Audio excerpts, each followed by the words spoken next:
अच्छा मुझे बताइए पहली बार जब आप लोग मिले तो क्या कैसा था, किधर मिले? पहली बार हम लोग, मैं बताता हूँ, पहली बार हम लोग मिले तो हमारा आउटडोर सीन था पहला। ठीक है, वो वाला ना, वो रेस्टोरेंट वाला। अच्छा, वो वाला सीन उसने रख दिया और वो भी मॉल के अंदर उसने रख दिया कि मॉल के अंदर आउटडोर ना। इनका भी फर्स्ट सीन आउटडोर था, मेरा भी फर्स्ट सीन आउटडोर था। तो जब मैं आया रूम के अंदर, वहाँ पे एक ऊपर ही मॉल के अंदर ऊपर एक रूम दिया हुआ था। जैसे मैं एंटर हुआ, सामने एक लड़की बैठ के मेकअप करवा रही है। मैंने कहा अस्सलाम वालेकुम।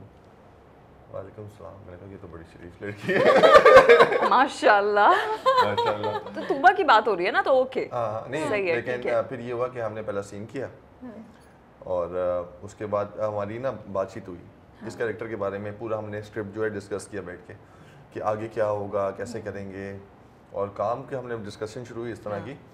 फिर असल जो मतलब कि दोस्ती हुई वो हुई सेट पे। जब हमारी सेट पे आए ना तो मैं और फजल तो हमारी दोस्ती हुई सेट पे, मेरी और फजल की। और हमारी इतनी अच्छी दोस्ती होगी, जैसे वो कहता था आप बड़े भाई हैं, मैं कहता था तुम छोटे भाई हो मेरे। ठीक है। तो हम लोग तो पूरे सेट के अंदर ना हम लोग यही मस्ती हो रही होती थी, हर किसी को तंग करना, चाहे वो साउथ भाई हो, चाहे वो हसन भाई हो, सुनीता मार्शल हो, जबीरिया मैम हो, कोई नहीं बचता था। क्या तंग करते थे आप लोग? हम लोग ना मतलब कि सेट पे जाके ना किसी न किसी को तंग, सीन में ना कैमरे पे बैठे हुए हैं, हम स्क्रीन पे जाके बैठ जाएंगे, यार अच्छा एक्सप्रेशन नहीं आ रहा, ये नहीं आ रहा, कंफ्यूज करना उनको। फिर जानबूझ के अब साउथ भाई को हमने बहुत कंफ्यूज किया।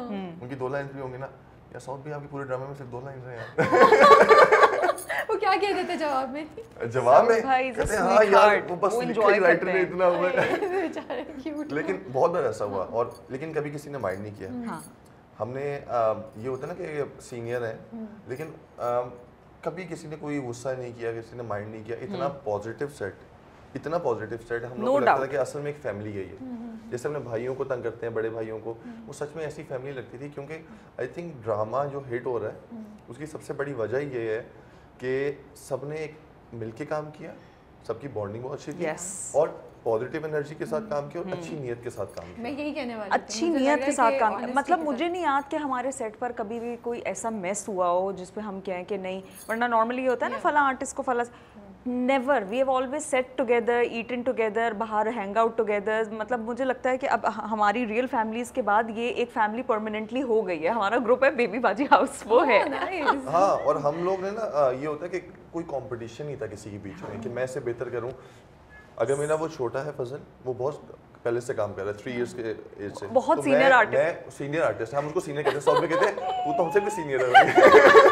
ये तो मुझे पता ही नहीं था। हाँ, वो 3 इयर्स से काम कर रहा है। उसने पहले मूवीज की, रामचंद्र पाकिस्तानी, वो उसमें लीड कर रहा था। वो 3 साल की उम्र में लीड किया उसने। मैं उसको कहता हूँ यार तुम सीनियर, और मैं उससे बहुत कुछ सीखा है। And he is very talented, very talented. जब उसका भी सीन और होता था, मैं स्क्रीन पे बैठा होता था, मैं उससे सीख रहा होता था, क्योंकि ही इज़ वेरी नेचुरल। उसको पता है कि क्या करना है, कैसे बोलना है। और जब समीना अहमद वगैरह, अब वो सीनियर है, तो मैं तो उनके, जब भी समीना अहमद आती थी उनके पास जाके बैठ जाना, उनके पास जाके बैठना, उनको 1965 से उनके किस्से सुनने, जब से उन्होंने काम स्टार्ट किया। तो वो इतना पॉजिटिव साइड के सीनियर्स भी जितने भी हैं वो भी हमारे साथ फन कर रहे हैं, वो भी हमारे साथ बैठ के बातें कर रहे हैं। ये नहीं था कि एक बंदा यहाँ बैठा हुआ है, दूसरा दूसरे कमरे में बैठा हुआ है, नेवर। अच्छा ये बताएं आपका क्या इंप्रेशन था जब इनको पहली बार आपने देखा? मैं अच्छी कूल डूड आ रहा है, नखरे दिखा रहा है, या क्या कैसा? क्या सच बोल रहे हैं? No, just kidding. From the very first day, it has been very smooth with him. बहुत हम एक कंफर्ट लेवल रहा। I never felt uneasy with him, क्योंकि मेरा और जुनेद का बहुत काम साथ है। मतलब मेरे सीन ज़्यादातर जुनेद के साथ है, हम बात कर रहे हैं, डिस्कशन कर रहे हैं। तो मुझे लगता है को एक्टर को सपोर्टिव होना बहुत ज़रूरी है। और जब आप मियाँ बीवी का सेट दिखा रहे होते हो ना, तो आप उसमें ये नहीं करते कि बीवी मियाँ को परफॉर्मेंस दे रही है, मियाँ बीवी को परफॉर्मेंस दे रहा है। हमने ये नहीं किया। जो हमारे सीन थे, जिसकी जो रिक्वायरमेंट थी, जहाँ मुझे हाई जाना था, ही लेट मी डू इट। इसने मेरा सीन खराब नहीं किया कि ओ माय गॉड ये भी आगे से आ जाए कि आ जाए भाई परफॉर्म, अच्छा ये मुझे परफॉर्मेंस दे। आर्टिस्ट नहीं बने हम, we worked on the characters, we were like कि ये सीन पढ़ते थे हम लोग। हाँ, जहाँ लगता था कि ये सीन इसका है, तो मैं इसको हाफ वर्ल्ड देता था कि तुम 6 मारो, स्पेस, ठीक है, स्पेस दी, अभी तुम खेलो जितना तुम सीनियर इस खेलते हो, week- मैं तुम्हें सपोर्ट करूंगा। जहाँ पे मेरा सीन होता था वहाँ पे मैंने स्पेस दी, आप खुल के। क्योंकि अक्सर ऐसा होता है बहुत सारे आर्टिस्ट ना अपनी तरफ से अच्छा तुम ये कर लेना फिर मैं इस तरह हमने ऐसा कुछ नहीं किया हमने कहा एक तो हमारा डायरेक्टर ऑन पेज था उसने कहा बिल्कुल ये ठीक है जैसे अभी जब फरहद का अंगूठी वाला सीन हुआ उसको पता चला कि रामीन ने इनके लिए सुसाइड की थी और वो बहुत रिएक्ट कर जाती है और वो कहती है मेरे साथ धोखा हो गया बड़ा इंटरेस्टिंग सीन था वो फूल गिरे हुए और टूटी हुई शीशे और सब and that is the scene जिसके अंदर ये बिल्कुल शॉक्ड है इसको समझ नहीं आ रहा कि मुझे लोग कह रहे हैं कि ये बोल नहीं रहा बात बोलने की नहीं है he is unable to process कि इतनी जल्दी हो क्या गया और ये मैं इसको किस तरह संभालूं मेरा उसके सामने भी तो उसका घर बिखर रहा है और सीन वो उसका था बड़ा इंपॉर्टेंट सीन था वो वाला he was there he supported me I was crying in बोला मैंने ओवर नहीं किया अगर मैं करूंगा ना तो उसका सीन किल हो जाएगा I was crying in real in that scene उसमें मैं मतलब नॉर्मली ये हर वक्त मुझे चिढ़ता रहता है तुम रो नहीं रही तुम असली में तुम लोग क्यों नहीं उस सीन में मैं असली में रो रही थी because I was invested in that scene और मतलब सीन वो कट भी हुआ but he was there he was like comforting me तुम अच्छा कर रही हो उसको ये देख लो ये अच्छा करे आई थिंक सपोर्टिव को एक्टर होना एक बहुत बड़ी ब्लेसिंग है and with Junaid it has been so smooth so easy and I am so thankful to you on record मैंने बोल दिया है अब ये क्लिप काट कर रखना और हर बर्थडे पे चलाना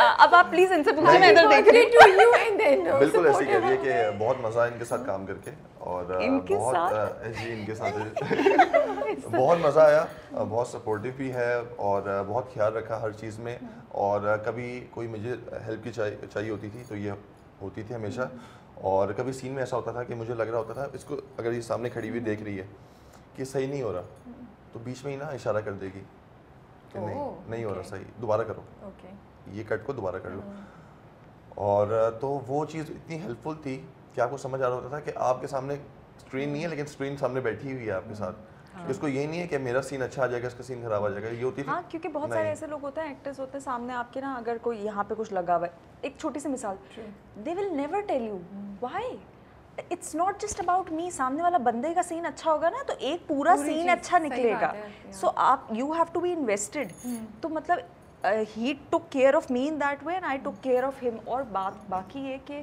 क्योंकि हमने 8-9 महीने शूट किया लगा के हम इमोशनली इतना बॉन्ड हो गए इसके इनके रोने के सीन्स मेरे चीखने चिल्लाने के मेरे सबसे छोटा भाई जो फजल है वो भी ऐसे ही है उसके साथ सीन कर रहे होगे ना कुछ भी बोल रहे होगे ना अगर आपके से डिलीवरी नहीं आई या वो फील नहीं आया उसके अंदर क्या करेगा आंखों से यूं करेगा सिग्नल के दोबारा मुझे पता है वो यार दोबारा करेंगे और हमारे डायरेक्टर की सबसे खास बात उसने आज तक ये नहीं बोला कि यार ये अच्छा नहीं किया तो क्या कहता है अगर आपका सीन फील नहीं आ रही वो मजा नहीं आ रहा अचानक से कहेगा क्या किया यार लाइट खराब कर दी तुमने यार लाइट सही करो यार दोबारा करेंगे यार लाइट कॉन्फिडेंस शैटर ना हो ना यार पसीना आ रहा है यार दोबारा कर लेंगे दोबारा करेंगे वो ये बोलते ही नहीं कि यार तुमने खराब किया वो क्या कहे यार लाइट खराब कर दी यार तुमने लाइट पैन करो हाँ अब सही है अब दोबारा करेंगे शुरू से करेंगे दिस इज सो नाइस आप लोग तो मुझे बड़ी अच्छी पॉजिटिव बातें बता रहे हैं बड़ी उम्मीद दे रहे बिकॉज अगर इंडस्ट्री में ये चीज़ हो रही है तो दिस इज सो इनकरेजिंग माशाल्लाह so and it's not just about this team हमारे जो ऑफिस में आई ड्रीम की टीम है वो इतना जुड़ के रही कोई भी अगर मसला हुआ दे वर देयर नवीद भाइयों अदील भाइयों everyone was there Abdullah was there he used to come to the set वो आके सुकून से बैठे हैं